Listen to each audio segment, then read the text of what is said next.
각 교단의 총회가 마무리된 가운데 대한예수교 장로회 통합총회도 100일의 정기총회를 마무리지었습니다. 폐막된 예장통합 총회 관련 소식 잠시 후 전합니다. 2020년부터 프랑스는 플라스틱 용기 사용에 대한 전면 금지를 선언했습니다.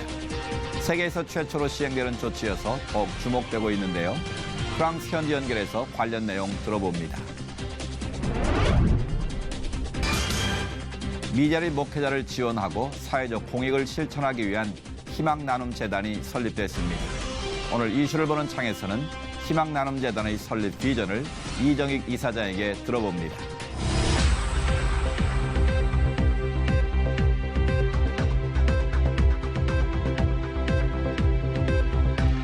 안녕하십니까. 양인순 목사입니다. 최근 통계청이 발표한 자료에 따르면 한국인의 사망 원인 1위가 암으로 나타났습니다. 그런가 하면 10대에서 30대의 사망 원인 1위는 자살이라고 하는데요. 통계로 확인을 하니 더욱 안타까운 마음입니다. 전문가들에 의하면 주변에 나를 잘 아는 단 한 사람만 있어도 자살을 택하지 않게 된다고 하는데요. 주변을 살피고 돌보는 마음이 우리에게 좀 더 필요해 보입니다. 첫 순서로 교계 뉴스부터 전해드립니다. 나흘간의 일정으로 진행된 대한예수교 장로회 통합총회 101회 정기총회가 지난 29일 폐막됐습니다. 가장 큰 이슈였던 이단 사면 선포와 철회 문제를 포함해 총회에 선언된 주요 이슈들 김효정 기자가 정리했습니다. 제101회 예장통합총회는 가장 큰 이슈였던 이단 사면과 관련한 직전 총회장 최영남 목사의 사과로 시작했습니다. 임원회 보고에서 총대들은 임원회와 총회장에 대해 거세게 반발하며 총회장의 직접 사과를 요구했고 최 직전 총회장은 교단 안의 불화를 일으킨 것에 대해 유감을 표명한다며 고개 숙여 사죄했습니다.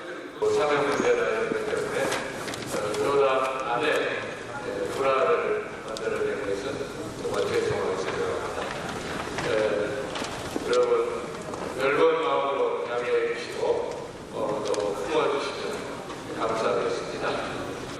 총대들의 강경 기조에 따라 총회 둘째 날까지 이어진 임원회 보고에서 제100회기 총회 임원회의 이단 관련 특별 사면 관련된 결의와 직전 총회장의 사면 선포는 모두 원천 무효 폐기하기로 하고 3년 동안 재론하지 않는다는 최종 결정이 내려졌습니다. 원천 무효 결정으로 경론 발생이 예상됐던 총회 마지막 날 특별사면위원회 보고에서 이단 사면과 관련된 보고는 이루어지지 않았지만 총대들의 요구에 위원장 이정환 목사의 공식 사과가 이어졌고 일부에서 7위 등 책임론을 부각시키기도 했습니다. 이단 사면과 관련한 책임론은 지난 4년 동안 사무총장을 역임한 이홍정 사무총장에게도 부각돼 총대들은 이단 사면 문제와 관련해 총회장을 보필하지 못한 과오가 있다며 연임안을 부결시켰습니다. 이외에도 총회에서는 현행 총회장 임기를 연장하는 것과 관련된 청원이 수용돼 101회기 동안 공동으로 다뤄질 전망입니다.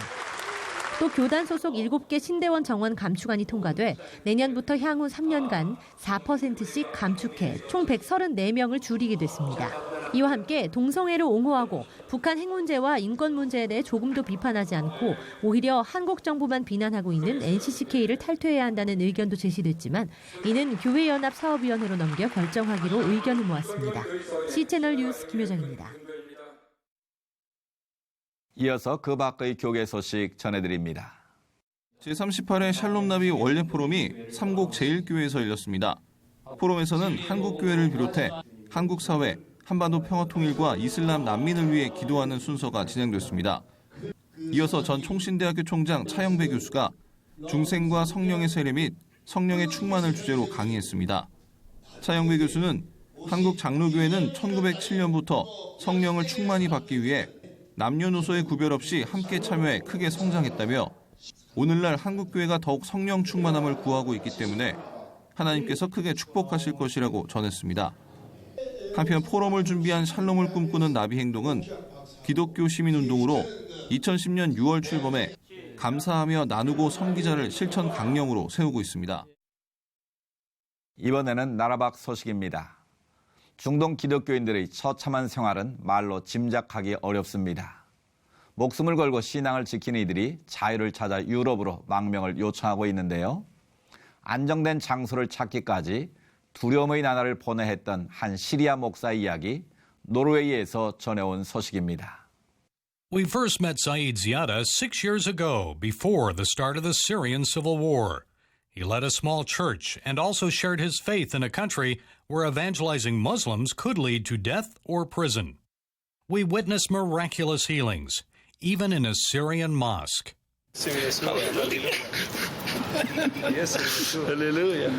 كنا نوزع الكتاب المقدس. We were distributing the Bible and Jesus film and discussing the importance of believing in the Lord Jesus Christ. A great and amazing ministry was there, and a lot of Muslims were accepting the Lord Jesus as their own Savior. A lot of Norwegian people have drifted far from Christ, but I believe they will return to Him, and they will not allow other cultures and religions to destroy this beautiful society, which was built on biblical Christian principles of peace, love, charity, forgiveness, and human rights. And it's that faith and love for people that inspires Saeed to continue sharing Christ, whether facing danger in Syria or one of the most remote places on Earth, way up north in Scandinavia's Arctic Circle. Gary Lane, CBN News, Finnsnes, Norway. 다음 소식입니다. 프랑스가 2020년부터 플라스틱 용기 사용을 전면 금지한다고 밝혔습니다. 전 세계에서 첫 번째로 실시하는 것이기 때문에 주목되고 있는데요. 프랑스 현지 연결해서 관련 소식 자세히 알아봅니다. 파리 선한장로교회 김마리 목사님 전화 연결됐습니다. 목사님 안녕하십니까? 네, 안녕하세요. 반갑습니다. 네, 반갑습니다. 말씀드린 대로 프랑스 정부가 2020년부터 플라스틱 용기 사용을 전면 금지한다고 밝혔어요? 네, 그렇습니다. 프랑스 정부는 지난 8월 30일에 국회를 통하여서 2020년 1월 1일자로 모든 100%의 플라스틱 용기, 즉 일회용 플라스틱 컵과 접시, 포크, 나이프 등의 사용을 전면 금지한다는 법령을 발표했습니다. 사실은 녹색당의 프랑스와 미셸 렁베르 의원이 이 플라스틱 용기 금지 시기를 2017년 초부터 시작하기를 신청하였었습니다. 그러나 환경부 장관인 세골렌 호야리 이 시기에 대해서 반대하였고 반대한 이유는 무엇보다도 안티소셜이다라는 것이었습니다. 다시 말하면 프랑스 빈곤층에 있는 가정에서는 이 플라스틱 용기를 버리지 않고 가정 용기로 쓰고 있다고 합니다. 그들에게 이 플라스틱 용기를 몇 개월 안에 사용을 못하게 한다는 것은 빈곤층 사람들의 권리와 이용에 제한을 주는 것으로 프랑스의 사회주의 제도에 적합하지 않다는 의견이었습니다. 사실 프랑스에서는 지난 7월 1일자로 모든 슈퍼마켓에서 플라스틱 봉투의 사용을 금지하였습니다.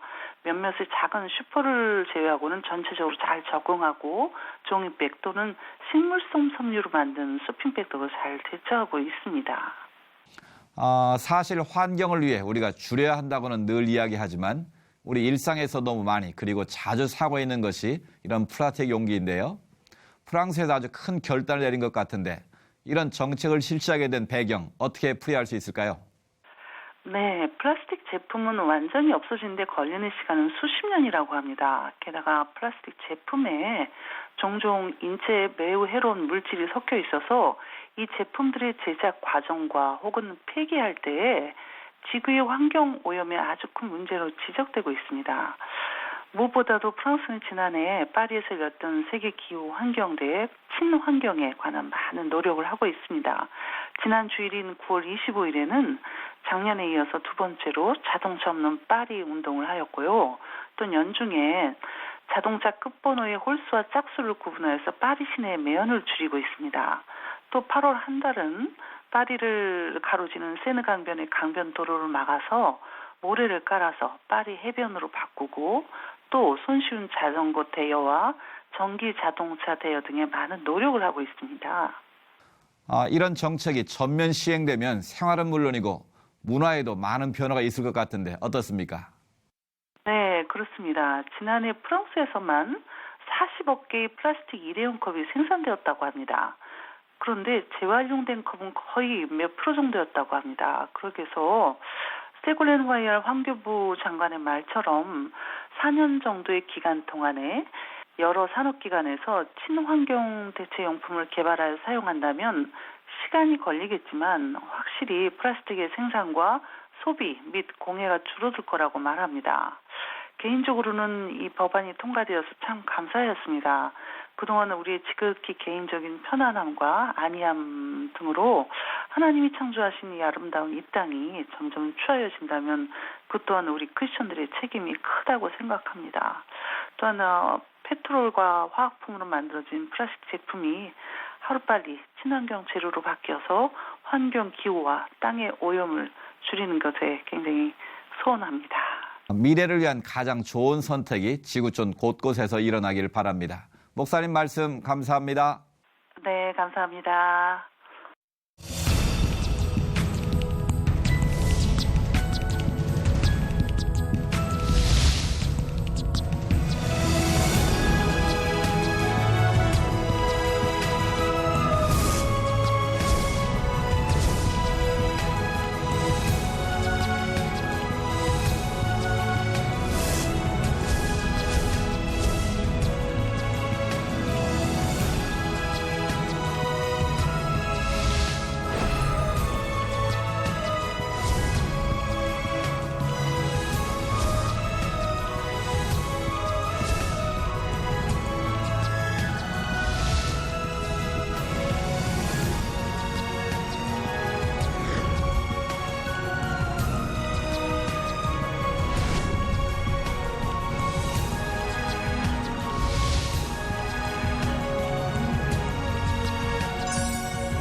평생 건강 목회를 위해 고민하고 은퇴 이후에는 덕이 되는 삶이 되도록 노력하시는 분들이 바로 이 땅의 많은 목회자들이 아닐까 하는데요. 오늘 이슈를 보는 창에서는 그런 아름다운 고민으로 새로운 출발을 선언하신 희망나눔재단 이사장 이정익 목사님을 김효정 기자가 만나봤습니다.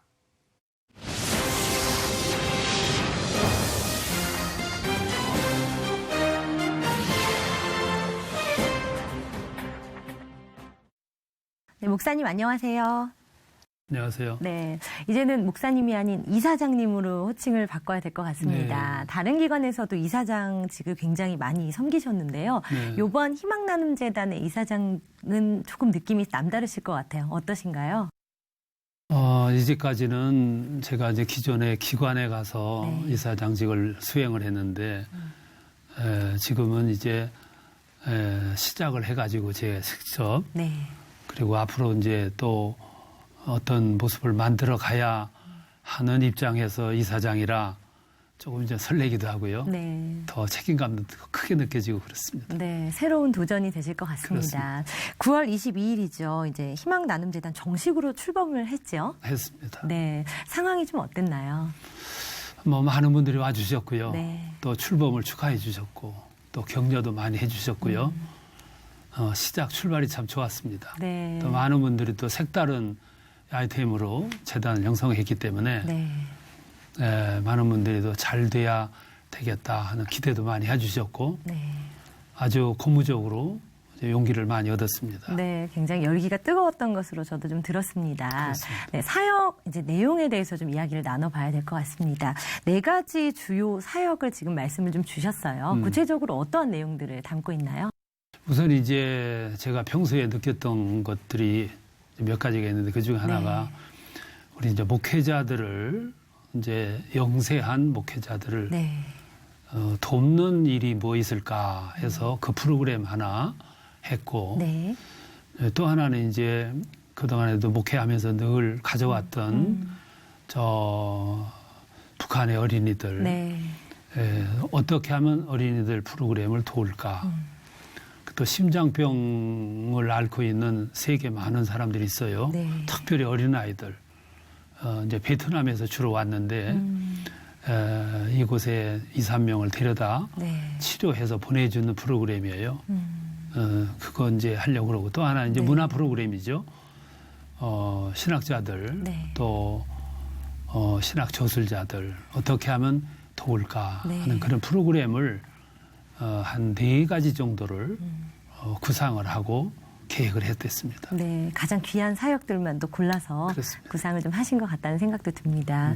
목사님께서는 이제 목회를 하실 때에도 굉장히 사회 지역 참여들 굉장히 많이 또 활발하게 하신 걸로 제가 좀 알고 있는데요. 이러한 목회 사역들이 지금의 이 나눔 재단의 역할에도 굉장히 많은 영향을 준 것 같아요. 어떻습니까? 교회가 사회 프로그램을 많이 하는 건 아니에요. 네. 안 하는 교회들이 많기 때문에 네. 조금 하면 많은 것처럼 보이는데 그건 당연한 겁니다. 네. 교회가 왜 사회 프로그램을 해야 되냐면 교회가 산속에 있는 게 아니고 네. 도심 속에 있고 그렇죠. 또 사회 속에 있기 때문에 네.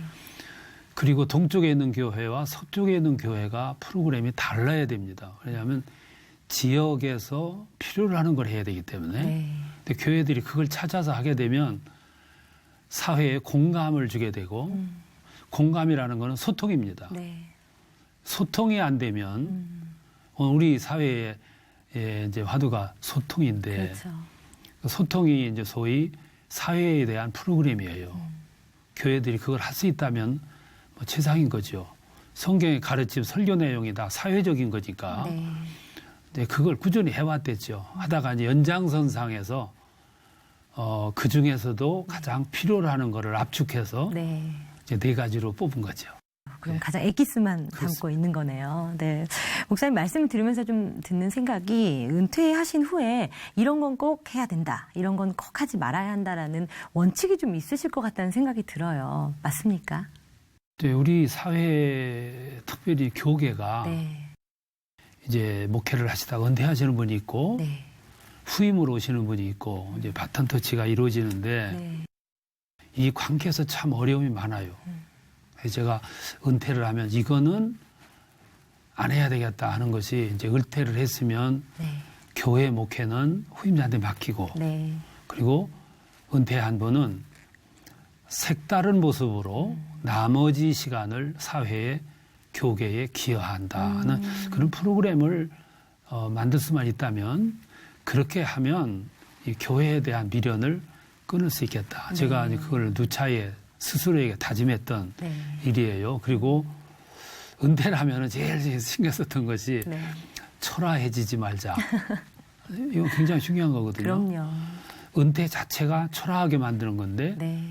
은퇴하고 할 일이 없다는 거는 초라해질 수 있어요. 네. 그래서 보람 있게 계속 일할 수 있는 그런 것을 할 수 있으면 좋겠다 싶어요. 그래서 이런 걸 하지 말고 네. 이렇게 하고 네. 저는 뚜렷하게 그걸 중심을 발견을 했습니다. 네. 목사님, 이 외람된 말씀일지 모르겠지만 제가 뵙는 목사님은 은퇴 이후에 좀 더 아름다워지신 것 같다는 생각이 좀 들어요. 지금 걷고 계신 길들이 굉장히 더 이전보다 빛나고 좀 귀하다라는 생각이 좀 드는데요. 이러한 모습들이 다른 목회자들에게도 큰 영향을 좀 줄 것 같다는 생각도 드는데 어떤가요? 이제 아까도 말씀드렸지만 네. 은퇴한 후에는 이젠 다 끝났다. 할 일이 없다. 이렇게 생각하면 안 되고요. 네. 할 일은 무궁무진 많습니다. 네. 그리고 은퇴 전에 할 일하고 후에 할 일이 또 구분되어 있어요. 네. 은퇴하기 전에는 이제 목회에 매달리다 보니까 책 읽는 것도 시간이 제약이 있고 네. 또 뭔가 골똘히 생각하는 부분도 제약이 있어요. 네. 은퇴를 하게 되면 훨씬 폭이 넓어져요. 책 읽는 시간도 많아지고 네. 또 폭 넓은 책도 읽을 수 있고 네. 그 자체로서 행복할 수 있고 또 하나는 내가 사회를 위해서 교계를 위해서 무엇인가를 할 수 있다 생각하면 그걸 펼치는 꿈도 있어요. 네. 아유, 행복하죠. 네. 저는 그런 면에서 일을 시작했고 네. 이바지 하려고 작정을 하고 있습니다. 네, 저도 좀 응원을 해도 되겠습니까? 네, 목사님. 네, 이제 본격적으로 희망나눔재단 사역을 시작하게 되실 겁니다. 이제 출범식도 잘 마치셨고요. 이 재단을 이끌어 가시는 입장에서 요것만은 꼭 지켜야 한다라는 원칙들이 좀 있다면 어떤 것들이 있을까요? 무슨 일을 하든지 간에 거기에 사욕이 첨가되면 안 되고요. 네, 또 물질에 어떤 불확실성이 있으면 안 되고 네, 그래서 그런 건 이제 기본적으로 철저해야 되고요. 네, 그리고 여기서 일하는 일이 자기를 위한 일이면은 그건 큰 보람이 없습니다. 네, 그래서 공적이어야 되고 모든 사람들에게 공감이 가야 되고 네. 또 이렇게 나눔이 있고 수여가 있으면 그것들이 다 기쁨으로 어우러져야지. 이것들이 어떤 그 너무 목적이 앞서다가 보면은 네. 안 되지 않나. 그런 면에서 제가 참 조심하면서 네. 일을 추진해 나가고 실행해 나가려고 그래요. 네. 목사님께서 한국 교계에 미치는 영향력이 상당합니다. 그래서 그런지 이번에 사역에도 많은 분들이 지금 귀를 쫑긋, 눈을 좀 기울이고 계세요. 첫 사업이 어떤 건지 굉장히 많은 또 관심을 갖고 있는데요. 어떤 것들 계획하고 계시나요? 큰 거는 두 가지입니다. 네. 하나는 이제 교회를 목회가 어려워진 분들, 한계가 온 분들, 네. 손 놓고 있는 분들, 어떤 분들은 포기한 분들, 네. 어떻게 세울 것인가를 제가 고민을 많이 했어요. 네. 지금 목회를 잘하는 분도 있지만 어렵게 출발해서 좌절한 분들 네. 너무 많아요. 그분들에게 경제적으로 얼마 주는 것도 중요해요. 저는 그것도 중요하지만 네. 근본적으로 다시 일어날 수 있는 방안이 뭐 그걸 고민을 했습니다. 그래서 그걸 위해서 10월 달에 먼저 네. 그분들을 모시고 시작하려고 그래요. 네. 이게 첫 번째고요. 네. 두 번째는 우리 이제 신학교에 가르치는 선생님들이 네. 논문을 쓸 시간적인 여유도 없고 여유가 있어도 계속 연구 과제를 가져야 되는데 네. 그게 안 된 분들은 연구하는 걸 포기한 분들도 많아요. 네. 그리고 논문 연구에서 하나 한 편을 만들고 책 한 권 쓰기가 쉽지가 않습니다. 하나 써서 이렇게 책을 출간하려 할지라도 네. 출판비도 없고 또 어디서 연구비 나오는 것도 없고 네. 그래서 제가 고민한 것이 네.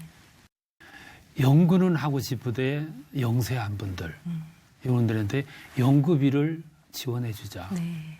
그래서 책을 한 권 쓰시면 네. 경력금을 좀 드리고 논문을 하나 써서 국제학회지에 올리게 되면 네. 그분들한테 또 경력금 드리고 이렇게 해서 공부하실 수 있도록 여건을 조금이라도 마련해 주면 어떨까. 네. 그런 연구를 했습니다. 그래서 내년 이제 봄에는 네. 그 이제 모집을 하고 심사를 거쳐서 상금을 주려고 이제 그렇게 생각을 하고 가을에 한 프로그램, 봄에 네. 한 프로그램 이렇게 계획을 하고 있고 네. 여기에 또 같이 동참하는 신학자들이 또 뒤에서 배경이 돼야 되니까 신학대학의 총장을 지낸 분들 네. 그분들을 모시고 네. 그분들이 여기 도와주고 계세요. 네. 예, 그분들하고 의논해서 그걸 하려고 그럽니다. 네. 조금이지만 격려가 된다면 네. 큰 보람이 되겠습니다. 아유, 큰 힘이 될 것 같습니다. 한국 교회와 특별히 목회자들을 향한 목사님의 기도와 사랑이 좀 느껴지는 시간이었던 것 같습니다. 네. 목사님이 귀한 사역 이제 시작하셨는데요. 앞으로 계속해서 잘 가실 수 있도록 저희도 네, 기도로 아이고, 응원하겠습니다. 감사합니다. 네, 목사님 감사합니다. 아이고, 고맙습니다.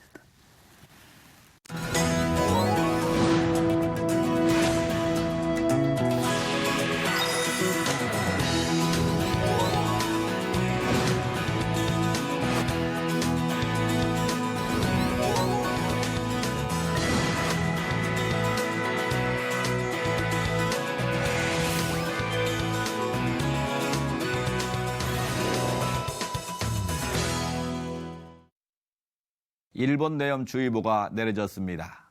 최근에 가을 모기가 극성이라고 하는데요. 보통 10월에 환자가 급증하는데 환자의 70% 이상이 중장년 연령에서 나타난다고 합니다. 유의하셔야겠습니다. 시철 매거진 굿데이는 여러분이 직접 참여하실 수 있는 방송입니다. 아래 전화번호와 이메일로 언제든지 연락 주시기 바라고요. 인터넷을 통해서도 다시 보실 수 있습니다. 오늘 순서는 여기까지입니다. 시청해주신 여러분 고맙습니다.